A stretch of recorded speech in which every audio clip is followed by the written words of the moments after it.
하루 10분 디지털 경제 뉴스 디지털투데이 데일리픽입니다. 애플 전문 분석가로 알려진 TF 인터내셔널 증권의 밍치거 애널리스트가 애플의 가상현실 로드맵에 대해 언급했습니다.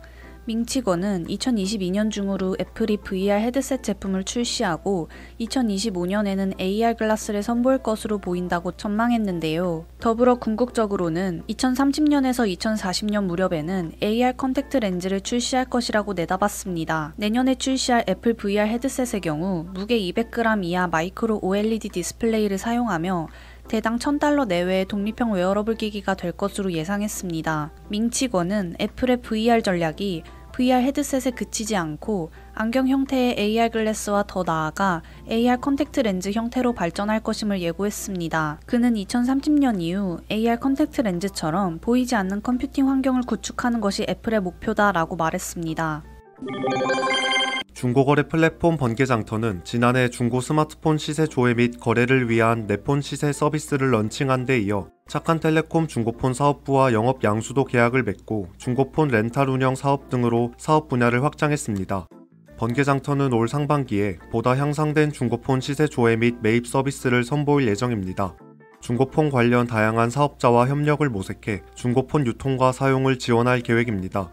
착한텔레콤 중고폰 사업부문 인수로 번개장터는 정확한 중고폰 시세 데이터를 비롯해 렌탈 계약 형태의 고품질 물량 검수 노하우, 알뜰폰 제휴 모델 등 착한텔레콤이 그동안 구축해온 운영 역량을 확보하게 됐습니다.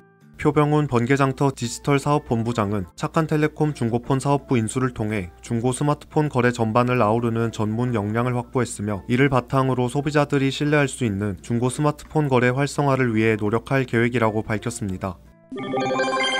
국회 과학기술정보 방송통신위원회 소속 국민의힘 의원들이 구글의 인앱 결제 수수료 인하를 촉구했습니다. 국민의힘 소속 의원은 8일 성명에서 구글이 가까운 시일 내 대중소기업 규모와 관계없이 일률적으로 15% 이하 수준으로 수수료를 인하할 것을 강력히 촉구한다는 공동성명을 발표했습니다. 이들은 애플이 연수익 $1,000,000, 약 11억 원 이하 개발사에 대해 수수료를 30%에서 15%로 내린 것을 거론했습니다. 이어 구글의 경우 국내 앱 마켓 시장의 3분의 1을 점유해 국내 시장에 미치는 정도가 애플에 비할 바 없이 크다고 지적했습니다. 구글은 더 큰 책임감을 가지고 애플을 넘어서는 수준의 수수료 인하에 나서야 할 것이라고 촉구했습니다. 신한은행은 한국은행의 중앙은행 디지털 화폐 발행을 대비해 LG CNS와 블록체인 기반 디지털 화폐 플랫폼을 시범 구축했습니다. 디지털 화폐 플랫폼은 가상의 한국은행이 디지털 화폐를 발행해 중개기관에 유통하고 중개기관인 신한은행은 발행된 디지털 화폐를 개인에게 지급하는 방식입니다. 개인 및 가맹점은 발행된 디지털 화폐를 활용해 입출금 내역 조회, 결제, 송금, 환전, 충전 등을 할 수 있습니다. 신한은행은 이번 시범 구축이 LG CNS의 블록체인 기술력과 노하우를 통해 가능했다고 설명했습니다. 신한은행과 LG CNS는 향후 블록체인 기술 기반 공동 연구 개발을 지속해 나갈 계획입니다. 지난해 하반기 핀테크에 대한 벤처캐피털 투자가 상반기 대비 2배 넘게 증가한 가운데 올해도 전 세계적으로 VC의 핀테크 투자 강세가 이어질 것이라는 전망이 나왔습니다. 글로벌 회계, 컨설팅 기업인 KPMG가 발간한 핀테크 동향 분석 보고서에 따르면 지난해 글로벌 핀테크 투자는 $1,053억 달러로 전년 대비 37%가량 감소했습니다. 반면 핀테크 기업에 대한 초기 벤처 투자는 $423억 달러로 역대 두 번째로 높은 것으로 나타났습니다. 지난해 하반기 미국 주식거래 플랫폼인 로빈후드가 $13억 달러의 투자를 유치한 데 이어 스웨덴 클라라가 $6억 5천만 달러, 영국 레볼루트가 $5억 8천만 달러, 미국 차임이 $5억 3천만 달러로 높은 규모의 벤처 투자를 유치했습니다. 보고서는 올해 전 세계적으로 핀테크 분야 거래가 활성화될 것으로 기대했습니다. 특히 대규모 지급결제 기업들이 글로벌 영역을 확대하기 위해 대규모 인수합병 거래를 주도할 것으로 예상했습니다. 더불어 신흥시장을 중점적으로 지급결제 분야에 대한 투자 관심이 높을 것으로 내다봤습니다. 캐나다의 자동차 부품 제조사이자 위탁 생산업체인 마그나 인터내셔널이 자체 전기차 플랫폼을 개발했습니다. 마그나가 선보인 자체 전기차 플랫폼은 두 가지 종류로 나뉩니다. 첫 번째는 플러그인 하이브리드 전기차용이며 다른 하나는 100% 배터리 전기차용입니다. 아직 친환경차 시장이 하이브리드 중심으로 움직이는 만큼 하이브리드와 배터리 플랫폼 대응을 모두 놓치지 않겠다는 의도입니다. 마그나의 배터리 기반 전기차 플랫폼은 후륜 단일 모터와 4륜 듀얼 모터 시스템으로 나뉩니다.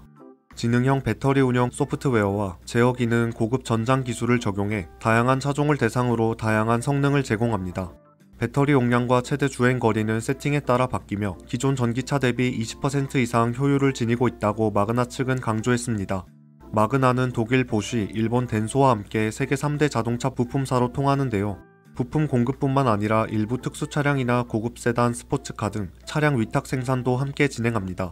지난해 말에는 LG와 전기차 파워트레인 합작 법인을 설립해 전기차 시장 진출을 준비하고 있습니다.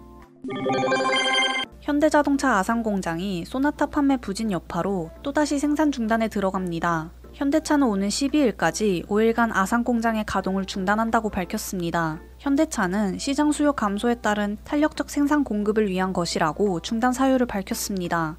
아산 공장에서는 현대차의 대표 모델인 그랜저와 소나타를 생산하고 있습니다. 국내 판매 1위를 달리는 그랜저와 달리 한때 국민차로 불렸던 소나타는 최근 부진을 면치 못하고 있습니다. 소나타의 작년 판매량은 전년 대비 32.6% 감소한 67,440대에 그쳤고 올해는 1월 3,612대, 2월 4,186대 등 총 7,798대가 팔리는 데 불과했습니다. 아산 공장은 앞서 작년 말에도 소나타 적정 재고 유지 차원에서 가동을 중단한 바 있습니다.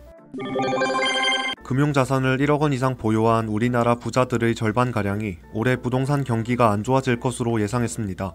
하나금융경영연구소는 금융자산 1억 원 이상 보유한 우리나라 부자 2천여 명을 대상으로 실시한 온라인 설문조사 보고서를 발표했습니다. 보고서에 따르면 올해 실물 경기 전망에 대해 부자들은 61%가 부정적이었습니다. 49.5%가 안 좋아질 것, 11.5%가 매우 안 좋아질 것이라고 답했습니다. 좋아질 것이나 아주 좋아질 것이라는 답변은 22%에 그쳤습니다. 올해 부동산 경기 전망도 대체로 부정적이었습니다. 안 좋아질 것, 매우 안 좋아질 것 등 부정적 전망이 52%를 차지했습니다. 좋아질 것이나 아주 좋아질 것이라는 시각은 17%에 불과했습니다. 부자들의 경우 대체로 현재의 자산 구성을 유지할 계획이라는 답변이 51%였습니다. 특히 올해 부동산에 대해선 현 상태를 유지하겠다는 태도를 보였습니다. 연구소는 정부의 강력한 정책 의지를 확인했고 부동산 관련 세금 부담이 가중되면서 부자들의 입장 변화가 있었던 것으로 보인다고 풀이했습니다. 행복한 하루 디지털투데이였습니다.